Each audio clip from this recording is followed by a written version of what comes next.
Avignon, où le festival de théâtre se poursuit jusqu'à la fin de la semaine. 7 compagnies nordistes ont reçu l'aide du conseil régional pour y participer.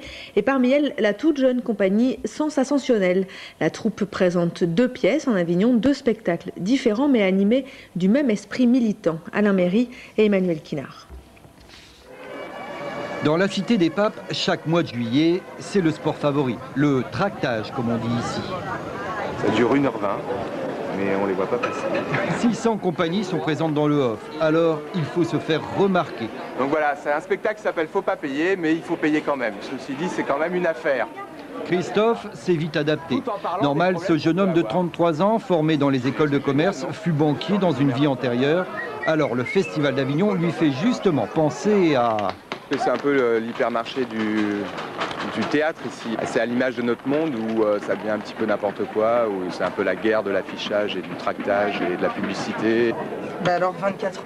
Le ton est donné, celui de la critique de la société capitaliste. Il suffit de voir la première pièce présentée par la compagnie, le rapport Lugano, est tiré du livre de Suzanne Georges, la cofondatrice d'Attaque. C'est tout dire.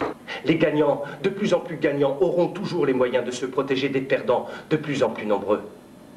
Dans un univers kafkaïen, un technocrate présente son rapport pour pérenniser le capitalisme. Pour atteindre cet objectif, il faut réduire en moyenne la population d'environ 100 millions d'unités par an. 100 millions par an.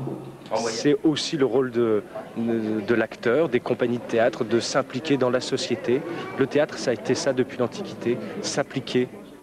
Et à un moment, sur un signe des ouvriers, nous sommes sortis du supermarché. Avec un air si décidé, avec une mine si honnête, on aurait cru des ministres qu'on vient de prendre la main dans le sac. Faut pas payer, la seconde pièce de la compagnie est une farce militante. 2 mères de famille pillent un supermarché, c'est le départ d'une suite de quiproquos et d'une critique de la société de consommation cette fois. Nous, on s'inscrit dans une origine du théâtre, un peu comme le théâtre grec. C'est-à-dire à un moment donné où on avait un problème de société, on appelait un poète, il écrivait une pièce, on la jouait, les citoyens de toute la cité y assistaient. Il y avait débat, il y avait le chœur qui représentait la voix de la cité. Enfin voilà, et on traitait au sens noble de la politique. Depuis le début du festival, une vingtaine de professionnels ont manifesté de l'intérêt pour le théâtre militant de la compagnie. Finalement, faut pas payer pourrait rapporter gros.